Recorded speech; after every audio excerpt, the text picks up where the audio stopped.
ಕರ್ನಾಟಕ ಲೋಕಸೇವಾ ಆಯೋಗದ ನಡೆಸಿದಂತಹ ಪಶು ವೈದ್ಯಾಧಿಕಾರಿ ನೇಮಕಾತಿಯಲ್ಲಿ ನಡೆದಿದೆ ಎನ್ನಲಾದಂತಹ ಅಕ್ರಮ ಹಗರಣಕ್ಕೆ ಸಂಬಂಧಪಟ್ಟಂತೆ ಈ ಪರೀಕ್ಷೆಯಲ್ಲಿ ಸೆಲೆಕ್ಟ್ ಆಗಿದ್ದಂತಹ ಉತ್ತೀರ್ಣರಾಗಿದ್ದಂತಹ 329 ಜನರನ್ನು ಕೂಡ ಇವತ್ತು ಸಿಐಡಿ ವಿಚಾರಣೆಗೆ ಕರೆದಿದೆ. ಈ 329 ಹುದ್ದೆಯಲ್ಲಿ ಎಷ್ಟು ಡೀಲ್ ಆಗಿದೆ, ಎಷ್ಟು ಹಣವನ್ನ ಪಡೆದುಕೊಳ್ಳಲಾಗಿದೆ, ಏನೆಲ್ಲ ಅಕ್ರಮವನ್ನ ಎಸಗಲಾಗಿದೆ ಎನ್ನುವ ವಿಚಾರಕ್ಕೆ ಸಂಬಂಧಪಟ್ಟಂತೆ ಸಿಐಡಿ ತನಿಖೆಯನ್ನ ನಡೆಸ್ತಾ ಇದೆ. ಸಂಪೂರ್ಣ ರಿಕ್ರೂಟ್ಮೆಂಟ್ ಪ್ರೋಸೆಸ್ನ ತನಿಖೆಯನ್ನ ಮಾಡ್ತಾ ಇದೆ. ಇಡೀ ಪ್ರಕ್ರಿಯೆಯಲ್ಲಿ ಹುದ್ದೆಗಾಗಿ ಎಷ್ಟು ಹಣವನ್ನ ಪಡೆದುಕೊಳ್ಳಲಾಗಿತ್ತು, ಎಷ್ಟು ಡೀಲ್ ಆಗಿದೆ ಅನ್ನೋದನ್ನ ತನಿಖೆಯನ್ನ ಮಾಡಲಾಗ್ತಾ ಇದೆ. ನಕಲಿ OMR ಮತ್ತು ಅಸಲಿ OMRಗೆ ತಾಳಿಯನ್ನ ಹಾಕ್ತಾ ಇದೆ ಸಿಐಡಿ. ಈ ವೇಳೆ ಡೀಲ್ ಆದಂತಹ ಅಭ್ಯರ್ಥಿಗಳು ಹೆಚ್ಚು ಅಂಕವನ್ನ ಪಡೆದಿದ್ದಾರೆನ್ನೋದು ತನಿಖೆಯಲ್ಲಿ ಬಯಲಾಗಿದೆ. ಇದನ್ನೇ ಆಧರಿಸಿ ಸಿಐಡಿ ನೋಟಿಸ್ ಅನ್ನ ಜಾರಿ ಮಾಡಿದೆ. ನಿನ್ನೆಯಷ್ಟೇ ಕೆಪಿಎಸ್ಸಿ ಕಚೇರಿ ಮೇಲೆ ಮತ್ತೆ ಸಿಐಡಿ ದಾಳಿಯನ್ನ ಮಾಡಿತ್ತು.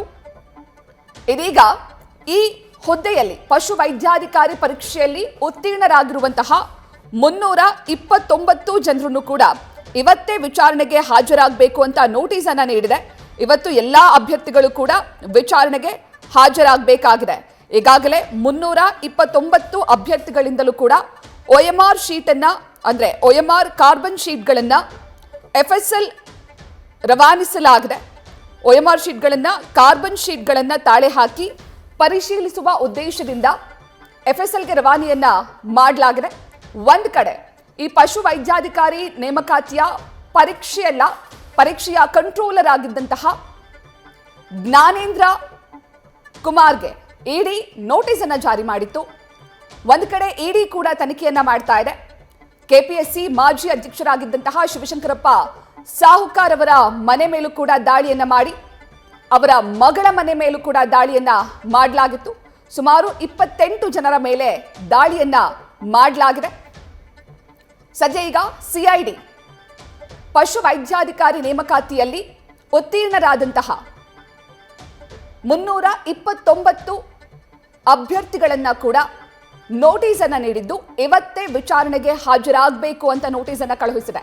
ನಿನ್ನೆ ಕೆಪಿಎಸ್ಸಿ ಕಚೇರಿ ಮೇಲೆ ಮತ್ತೆ ದಾಳಿ ಮಾಡಿದಂತಹ ಸಿಐಡಿ ಅಭ್ಯರ್ಥಿಗಳ ಮಾಹಿತಿಯನ್ನ ಪಡೆದುಕೊಂಡು ಅಭ್ಯರ್ಥಿಗಳೆಲ್ಲರಿಗೂ ಕೂಡ ನೋಟಿಸ್ ಅನ್ನ ನೀಡಿದೆ. ಇವತ್ತು ಅಷ್ಟೂ ಜನ ಅಭ್ಯರ್ಥಿಗಳ ವಿಚಾರಣೆ ಕೂಡ ನಡೆಯುತ್ತೆ.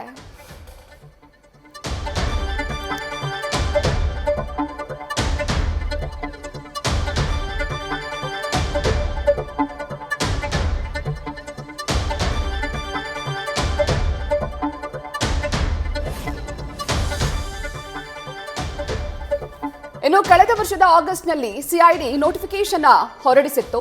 BSc ಮತ್ತು AH ಪದವಿಯನ್ನ ಮಾನದಂಡವನ್ನ ಕೆಪಿಎಸ್ಸಿ ಮಾಡಿತ್ತು.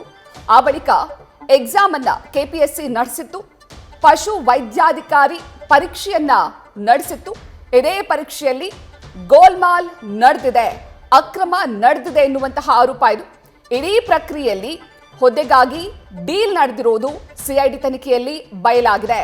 ಹೀಗಾಗಿ ವಿದ್ಯಾರ್ಥಿಗಳ ಬಳಿ ಇದ್ದಂತಹ ನಕಲಿ OMR ಜೊತೆಗೆ ತಾಳಿಯನ್ನ ಮಾಡೋದಕ್ಕೆ FSLಗೆ ರವಾನೆಯನ್ನ ಮಾಡಲಾಗಿದೆ.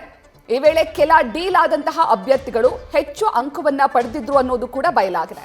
ಹೀಗಾಗಿ ಸಂಪೂರ್ಣ ರಿಕ್ರೂಟ್ಮೆಂಟ್ ಮೇಲೆ ಸಿಐಡಿ ತನಿಖೆಯನ್ನ ನಡೆಸ್ತಾ ಇದೆ. ಪಶು ವೈದ್ಯಾಧಿಕಾರಿ ಪರೀಕ್ಷೆಗೂ ಮುನ್ನವೇ ಪ್ರಶ್ನೆ ಪತ್ರಿಕೆಯನ್ನ ಲೀಕ್ ಮಾಡಲಾಗಿತ್ತು. ಜೊತೆಗೆ ಪರೀಕ್ಷಾ ಅಭ್ಯರ್ಥಿಗಳನ್ನ ರೆಸಾರ್ಟ್ ಕರೆದುಕೊಂಡು ಹೋಗಿ OMR ಶೀಟ್ಗಳಲ್ಲಿ ಉತ್ತರವನ್ನ ಬರೆಸಲಾಗಿತ್ತು ಅನ್ನುವಂತಹ ಮಾಹಿತಿಯನ್ನ ಪರೀಕ್ಷೆಗೆ ಹಾಜರಾಗಿದ್ದಂತಹ ಹಾಗೂ ಪರೀಕ್ಷೆಯಲ್ಲಿ ಉತ್ತೀರ್ಣರಾಗಿದ್ದಂತಹ ಹಾಸನ ಮೂಲದ ಅಭ್ಯರ್ಥಿಯೊಬ್ಬರು ಸಿಐಡಿ ತನಿಖೆಯಲ್ಲಿ ಬಾಯ್ಬಿಟ್ಟಿದ್ರು. ಅದಾದ ನಂತರ ಈ ಪಶು ವೈದ್ಯಾಧಿಕಾರಿ ಪರೀಕ್ಷೆಯ ಕಂಟ್ರೋಲರ್ ಆದಂತಹ ಪರೀಕ್ಷೆಯನ್ನ ನಡೆಸಿದಂತಹ IAS ಅಧಿಕಾರಿ ಜ್ಞಾನೇಂದ್ರ ಕುಮಾರ್ ಮೇಲೆ ಮನೆಯ ಮೇಲೆ ಇಡಿ ಅಧಿಕಾರಿಗಳು ದಾಳಿಯನ್ನ ಮಾಡಿದ್ರು. ಹಾಗೂ ಕೆಪಿಎಸ್ಸಿಯ ಮಾಜಿ ಅಧ್ಯಕ್ಷ ಶಿವಶಂಕರಪ್ಪ ಸಾಹುಕಾರ್ ಅವರ ಮನೆ ಮೇಲೂ ಕೂಡ ದಾಳಿಯನ್ನ ನಡೆಸಿ ಸುಮಾರು 36 ಗಂಟೆಗಳ ಕಾಲ ದಾಖಲಾತಿಯನ್ನ ಪರಿಶೀಲನೆಯನ್ನ ಕೂಡ ಮಾಡಲಾಗಿತ್ತು.